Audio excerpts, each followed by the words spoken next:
রাধে রাধে বন্ধুরা, আশা করি তোমরা সবাই ভালো আছো। তো আমিও ভালো আছি। তো আজকে আমরা যাচ্ছি, কোথায় যাচ্ছি সেটা পরে দেখাবো, পরে বলছি। তার আগে দেখো, যাওয়ার জন্য মানে ছেলের স্কুলে পরীক্ষা শেষ, এক্সাম শেষ হয়ে গেছে। আর এক্সাম শেষের পর আমরা বেরিয়ে পড়েছি একটুখানি ছুটি কাটাতে। তো বেশি এমন কিছু দূরে যাচ্ছি না। তো আমরা যাচ্ছি তারা মায়ের দর্শন করতে। তো আর আগে দেখছি যে স্টেশনে আমরা সব ওয়েট করছিলাম ট্রেনের জন্য। তারপর ট্রেন এলো, তো এখানে আমরা ট্রেনে বসে পড়েছি। এখানে আমার শাশুড়ি মা, শ্বশুরমশাই, আর যাচ্ছে আমার হাজব্যান্ড, ছেলে, আরও যাচ্ছে আমার ননদ আর কাকা শ্বশুরও যাবে। তো ওরা রাধাবনপুর স্টেশন থেকে উঠবে, আমরা এখানে খড়গপুর স্টেশন থেকে উঠলাম। তো তারপর আমরা যাব হাওড়া এখন। তো হাওড়া থেকে এই যে আমরা ধরে ফেলেছি এক্সপ্রেস। তো এক্সপ্রেস ধরে আমরা চলে যাব, এক্সপ্রেস ট্রেনটাতে আমরা চলে যাব, যেখানে নামবো সেটা হলো রামপুরহাট। রামপুরহাট স্টেশন থেকেই তারাপীঠ যেতে হয়। তো আমি এই নিয়ে দুবার যাচ্ছি তারাপীঠে। আমরা প্রথমবার যখন আমি গেছিলাম তখন আমরা ঘরে মানে আমার নন্দাইয়ের গাড়িতে গেছিলাম, কারে। তো তখনও আমার মা মানে শাশুড়ি মারা সবাই মিলে একসাথে গেছিলাম। তো আর এবারে যাচ্ছে আমার ননদের মেয়ের মানসিক আছে, তো সেই জন্য। তো এইখানে দেখো, এই যে রামপুরহাট স্টেশনে যখন আমরা পৌঁছালাম, আর তখন অনেকটাই রাত হয়ে গেছে।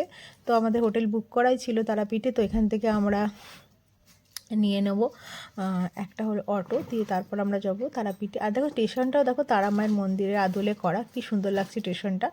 তো আমি স্টেশনটা প্রথমবার দেখলাম, কারণ তোমাদের বলেছিলাম যে আমি যখন ফার্স্ট টাইম আসি তখন কারে এসেছিলাম, তাই স্টেশনটা দেখিনি। তো এইবার দেখো আমার সেটা ব্যাপারটা হলো, আমি হোটেলে ঢুকবো কি তার আগে যেখানে আমাদের মানে টোটো নামালো, সেখানে সামনেই আমি দেখছি গোবিন্দ আর রাধা গোবিন্দের মন্দির। মানে গোবিন্দ আমাকে আগে দর্শন দিয়ে দিল তারা মার দর্শনের আগে। আর এখানে ছোট্ট গোপাল সোনা ছিল। তো এইখান থেকেই আমরা গোবিন্দ আর গোপাল সোনাকে প্রণাম টনাম করে হোটেলের রুমে ঢুকলাম। আর হোটেলের রুমে দেখা যাচ্ছে কাকা শ্বশুরও রয়েছে। আর এইটা আমাদের রুম ছিল। তো আমরা দুটো রুম নিয়েছিলাম, একটা আমাদের মেয়েরা থাকবো বলে, আর একটা ছেলেদের। তো আমাদের যে রুমটা ছিল, এখানেও দেখো রাধাকৃষ্ণের মূর্তিটা কি সুন্দর লাগছে, মানে ছবিটা। আর এই যে, আর দেখো আরেকটা জিনিস দেখো, যে হোটেল থেকে আমি তোমাদের দেখাচ্ছি, মন্দিরটা দেখা যাচ্ছে, মন্দিরের চূড়াটা, জানলাটা খুললে কতটা সামনে আমরা হোটেল পেয়েছিলাম। আর হোটেলের নাম ছিল অন্নপূর্ণা হোটেল, একদম মন্দিরের গায়ে। তো পরের দিন সকালেই আমরা চান টান করে বেরিয়ে পড়েছি উদ্দেশ্যে, তারা মায়ের উদ্দেশ্যে, মানে পুজো টুজো দেবো সেই উদ্দেশ্যে। আর এই যে আমার মা শ্বশুরমশাই আগে যাচ্ছে। তো এবার আমরা মন্দিরে ঢুকে পড়লাম। তো মন্দিরে ঢুকে যেটা আমরা করব, পুজো দেওয়ার আগে যেটা করব, আমি বলেছিলাম ননদের মেয়ের মানসিক আছে, তো তাকে ওকে ন্যাড়া করব। তো এই দেখো মন্দিরে ঢুকে আমার ননদের মেয়ে দৌড়াদৌড়ি শুরু করে দিয়েছে মন্দিরের চাতালে। তো এই দেখো দৌড়াচ্ছে ওর মায়ের পিছনে।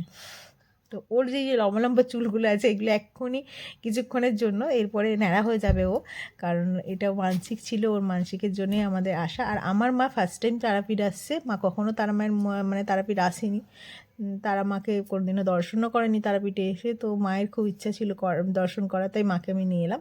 আর এই যে পুকুরটা দেখছো মন্দিরের গায়ে, এটাই হলো সেই জাগ্রত পুকুর, যেখানে হলো আগের যে তারামায়ের টিভিতে আমরা গল্প দেখেছিলাম, যেখানে মাছ জ্যান্ত হয়ে যাচ্ছিলো, সেই পুকুরটাই এটা। মাকে ওটা দেখাচ্ছিলাম, তো আমরা বলছিলাম, এখানে দাঁড়িয়েছিলাম।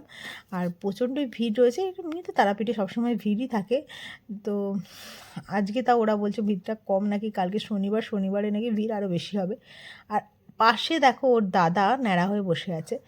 তো ওর দাদার যে ন্যাড়া হয়ে গল্পটা, মানে আমরা কোথায় গেছিলাম, দাদারও মানসিক ছিল, আমরা সেখানে চুল দিয়ে এসেছি তার দুদিন আগে। তো ওই ভিডিওটা তোমাদের আমি নেক্সট ব্লগে শেয়ার করব। তো এইবার দেখো সবাই ওয়েট করছে, আর ওখানে আমাদের বসে গেছে মনা ন্যাড়া হতে। তো আমরা ওকে ন্যাড়া হয়ে যাওয়ার পর ওর যে চুলটা, সেটা পুজো দিতে হবে, সেই কারণে ওকে ন্যাড়াটা আগে করানো হচ্ছে। তো ও এখনও পর্যন্ত কাঁদেনি, কিন্তু লাস্ট মুহূর্তেও ভীষণ কেঁদেছে, মানে একবারে শেষে চুলটাও আর কাটতে চাইছিল না। আর আজকে প্রচণ্ড রোদ উঠেছে, আগের দুদিন ভালো বৃষ্টি হয়ে ঠান্ডা ঠান্ডা পড়ে গেছিলো। তোমরা হয়তো ভিডিওর প্রথমে খেয়াল করবে, আমার শ্বশুরমশাইয়ের জন্য সকালের বেলায় সোয়েটারও পরে নিয়েছিল, এতটাই ওনাকে ঠান্ডা লাগছিল সেই জন্য। তো আমিও দেখো একটা লাল পাড় সাদা শাড়ি পরে নিয়েছি। মন্দিরে এলে লাল পাড় সাদা শাড়ি পরতে আমার খুব ভালো লাগে। এমনি তো লাল পাড় সাদা শাড়ি আমার খুব ভীষণ মানে ভালো লাগে বলে আমি বেশিরভাগই পরি লাল পাড় সাদা শাড়ি পুজো টুজো করতে গেলে, মানে দিতে গেলে। আর এই দেখো মনাহারি দেখি পিছন দিকে চুল কাটা চলছে, তোমাদের দেখাচ্ছি। ও ন্যাড়া হচ্ছে, ওকে সবাই বুঝাচ্ছে, ও এখন কাটতে রাজি হচ্ছে না, এই দেখো চুপচাপ বসে আছে, ওর আর ভাল লাগছে না। মানে এই প্রথমটাও কিছু করেনি, তারপরেও কান্নাকাটি শুরু করে দিয়েছে। মানে পিছনের চুলটা কাটতে গেলে একটুখানি সবারই একটু অসুবিধা হয়, মানে ওরও কিছু একটা প্রবলেম হচ্ছিলো যে জন্য ও খুব কাঁদছিল আর কাটতে চাইছিল না। তো কাটতে তো হবে, ওকে বুঝিয়ে বাজে, ওর বয়সও তো 2 বছর, এমন তো কিছু বয়স ওর হয়নি যে ও বুঝে শুনে চুল কেটে নেবে। তো যাই হোক, গরমের জন্য চুল অনেকটা বড় হয়ে গেছিলো, সেই কারণেই আমরা তাড়াতাড়ি চলে আসি।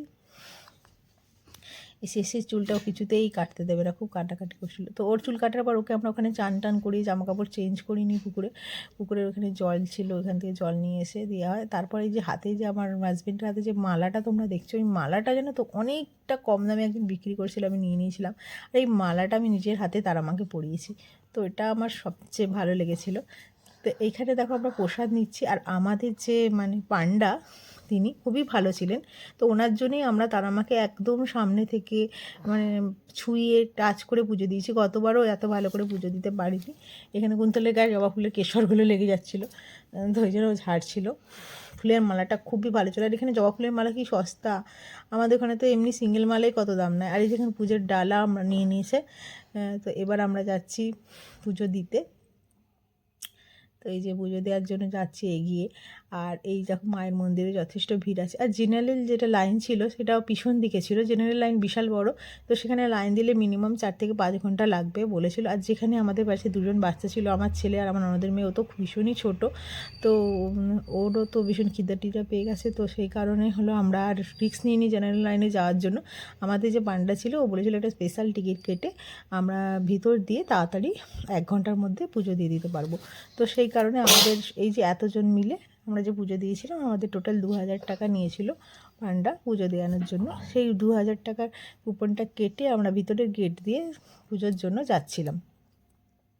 আর বাইরে যে বিশাল পরিমাণে রোদ উঠেছে, আর প্রচণ্ডই গরম ছিল। মানে আগের 2 দিন যেহেতু বৃষ্টি হয়েছে, আর তারপর এখানে দেখো আমরা মায়ের মন্দিরটা উপরে, আর আমরা এই যে নিচে ভালো ফার্স্ট লাইনে মানে ঠিক মানে টাকা দেওয়ার যে লাইন, ওখানে আমরা দাঁড়িয়ে আছি। আর তারাপীঠে একটা জিনিস আমার ভীষণ ভালো লাগলো, এখানে মোবাইল রাখারাখির কোনো ব্যাপার নেই, মানে তুমি মোবাইল নিয়েও ঢুকতে পারো।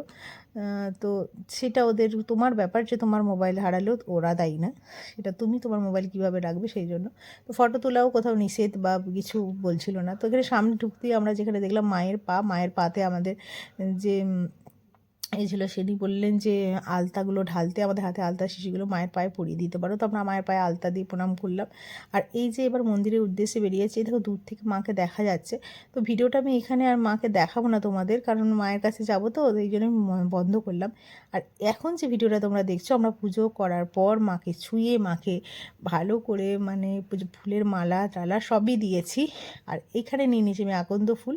মায়ের পর তো যাবো বাবার দর্শনে, মানে বাবা ছাড়া যেমন মা অসম্পূর্ণ, মা ছাড়া বাবা অসম্পূর্ণ। তো এই জন্য আমি একটা আকন্দ ফুলের মালা নিলাম। আর এখানে দেখো বাবার জন্য একটু জলও নিয়ে নিয়েছি, এখানে জল পাওয়া যাচ্ছিলো। আর বাবার মন্দিরে দেখো উপরেও তারা মায়ের একটা পিতলের মূর্তি দেখলাম, খুব সুন্দর রাখা রয়েছে। তো এখানে গায়ে বাবার মন্দিরটা, তো এখানে এই যে বাবাকে আমরা জল, আমার ননদ জল দিচ্ছে। তো এরপর আমরা বলে বাবাকে একটু জল দেবো। এই যে জলের ঘটিগুলো পাওয়া যাচ্ছিলো, এখান থেকে কিনেই জল